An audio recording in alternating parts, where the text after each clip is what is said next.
Yo, hello everyone, it's Emer here, and today's video is gonna be pretty much about a new, I guess, quote unquote, build for Explosive Life, which is the Transcendent module for Gley.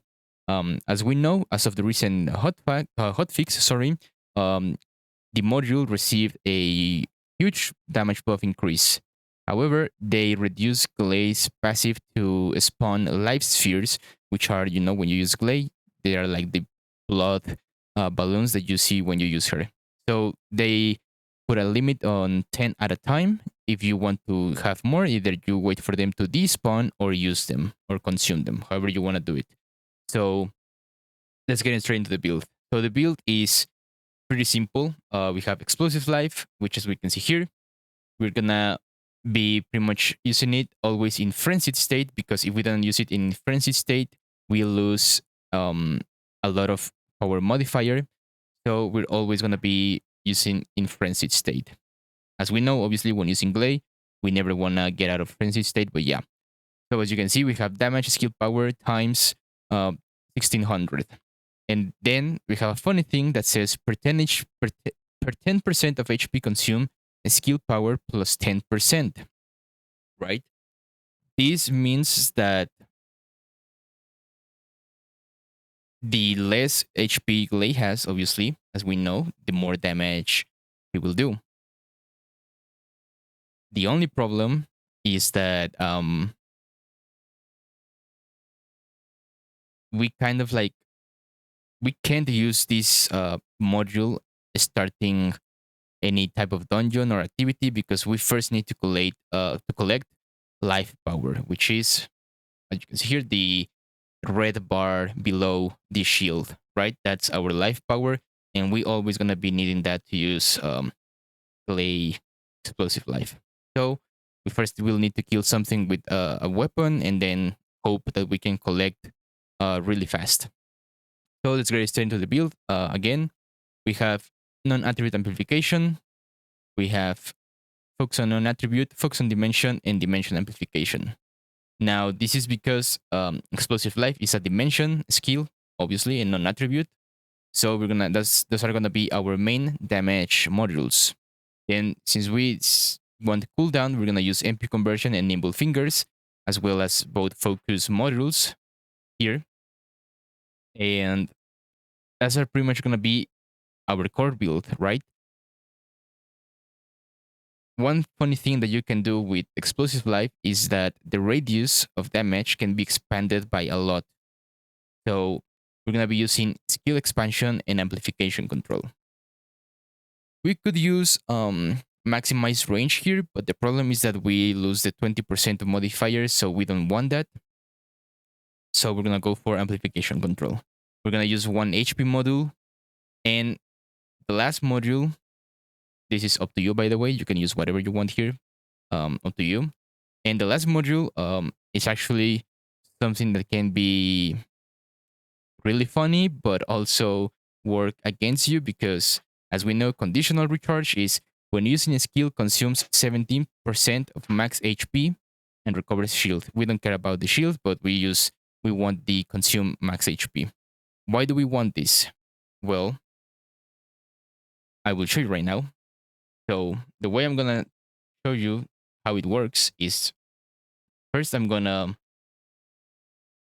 kill 5 enemies so I can get my inversion reinforcement stacks. There we go. I have 11, almost 1200 damage. HP. So that we're gonna test this is I'm gonna kill the middle one and hope for it to spawn a life sphere. We're gonna kill it until it spawns one. There we go. Now I'm gonna detonate. Boom. Total damage, okay? Keep that total damage in your mind. 16 million damage. Right? So if we remove it and we go do it again, same test, same everything. Nothing's gonna change. There we go. I'm gonna get max HP. I'm gonna explode it. Okay, that is an outlier because I already calculated this, and this was doesn't count. Hold on. Here we go. Play it again until it spawns one of the life spheres. There we go. Reset. Boom. 14 million damage. So if you don't, if you, as you can see, if we don't consume our own HP, we deal less damage. And I can repeat this over and over again, and it will give me the same exact number every single time. As long as it's not like an extra damage that comes from I don't really know where, but sometimes it happens. So I'm just gonna show you that it will give me the exact same number. There we go. Tip 14,974. Same exact number. And if we use conditional recharge, I'm gonna do the exact same thing, and it will gonna give me 16,335 as we got in the first test. There we go. Reset. Oh shit, I didn't reset, sorry.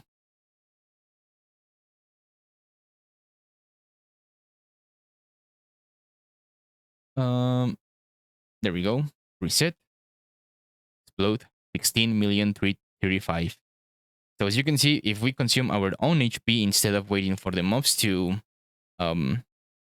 deal damage to us, we will do more damage. Now, there's also one thing that you can do here, which is like, let me go.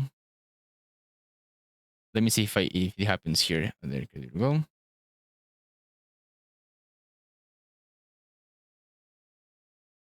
If we get to a point where our HP is low enough, we won't be consuming our non-HP, but we can still use this skill. I will show you this later in a 400% dungeon, so there's more clarity on this. But yeah,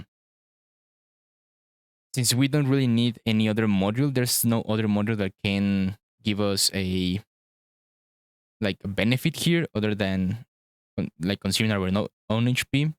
I would say this is probably the best way to ramp up your damage, or you can simply replace it with more HP. Or honestly, I don't really think there's anything else that you want to use here. Yeah, I just don't really think there's anything here. Maybe walk a tightrope instead of this if you want to use deal more damage.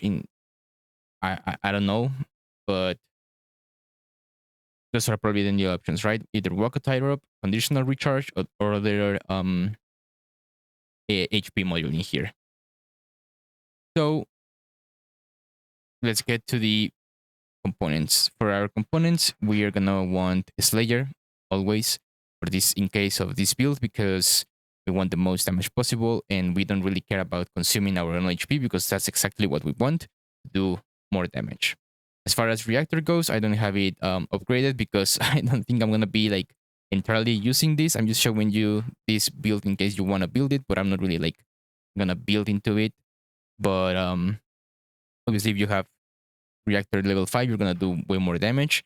But we want to go with Dimension, Skill, Power Boost Ratio, and I prefer here skill cooldown because this puts me at 1.5 seconds, which is pretty low already. So we can start spamming our explosive life, sorry. And yeah, that's it for the build itself, Reactor, and components. Okay, so for the arc tuning, there's not really much that we can do because there's not a lot of things that can help Gley build up damage other than all the slots for skill power. So we're gonna go all the way into get all the skill power perks in here and in here. Obviously this one too. We're gonna go into skill cost because we also don't want to consume our HP by a lot, because we also want to survive a little bit because we don't want to be one shot every single time, right? So this will help us keep it a little bit down, but it's not gonna affect anything. You can obviously remove them if you want, but there's no point in going MP recovery. So we're going to skill cost, skill effect range into the ultimate enhanced skill power.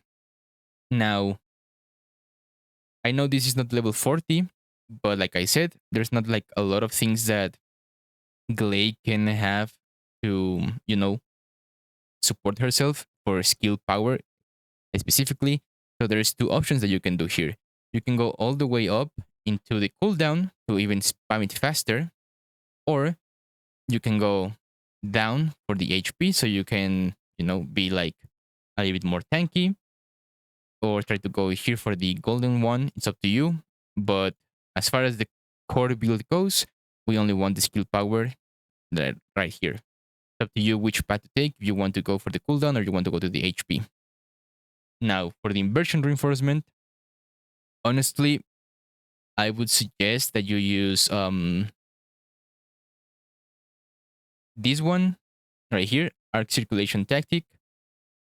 I would suggest that you still have a gun because explosive life will not kill the champions at the ends of the dungeons or anything. So have something that matches your gun, whatever you're using with Gley, to help you kill those faster. And honestly, this one, the one that I had, biodensity augmentation, which increases your max HP up to 5 stacks.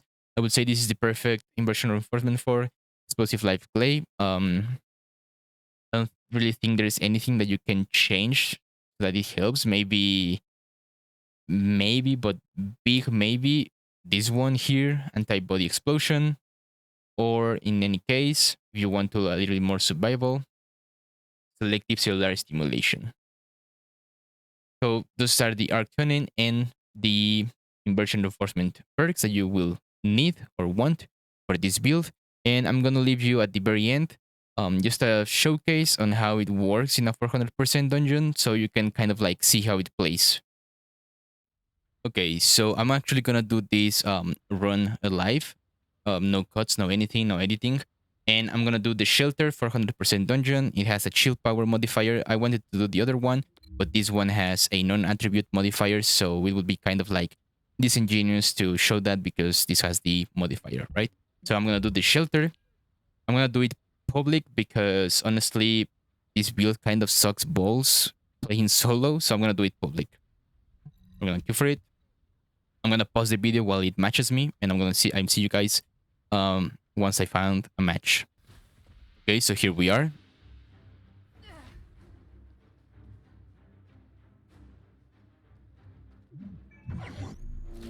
And let's hope we can actually get some.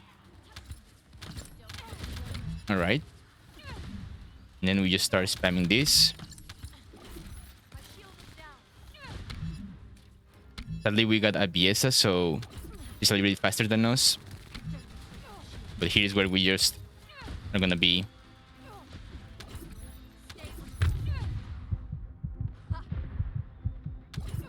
As you can see here, the range. Look at the range. Insane range. That's the only, that's a really positive thing about this build. We have an insane amount of range.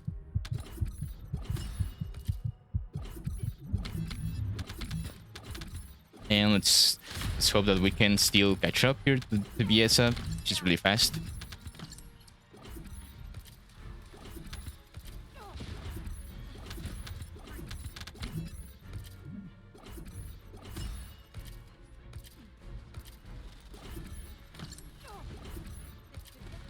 And again, we just start spamming our...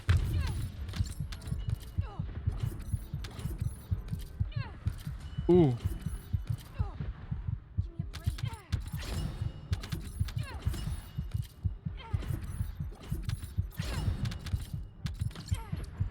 And there we go.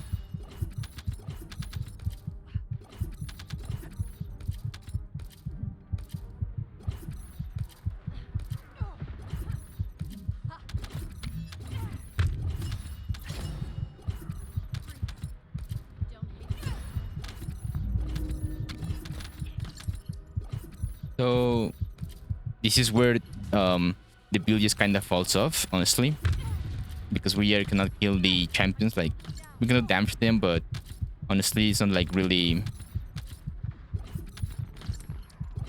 Oh shit! It's not like really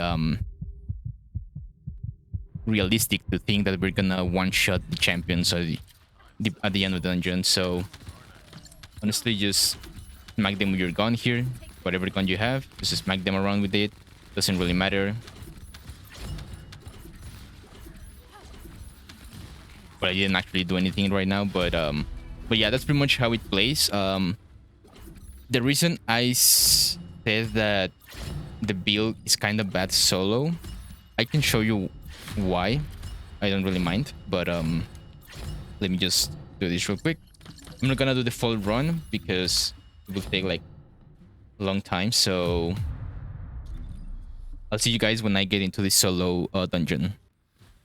Okay, so here I am in the solo dungeon, same shelter right now.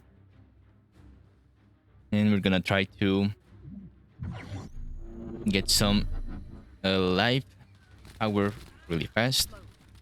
This is the downside of this, that we need to first collect our, and then we can start.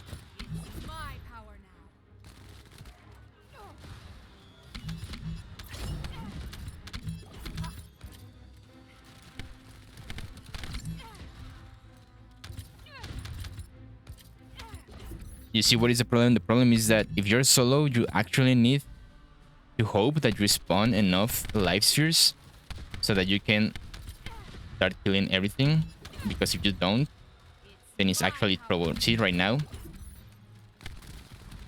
And then I need to kill them again and then hope that they keep spawning the life spheres.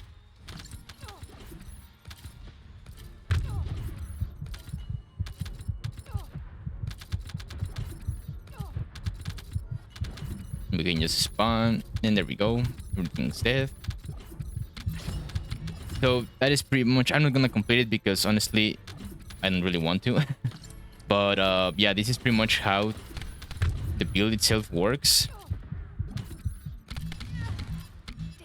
That's pretty much the core of it, and yeah. So thank you guys for watching. I hope you guys enjoyed it, and please like and subscribe if you enjoyed the video, and I'll see you guys in the next one. Peace.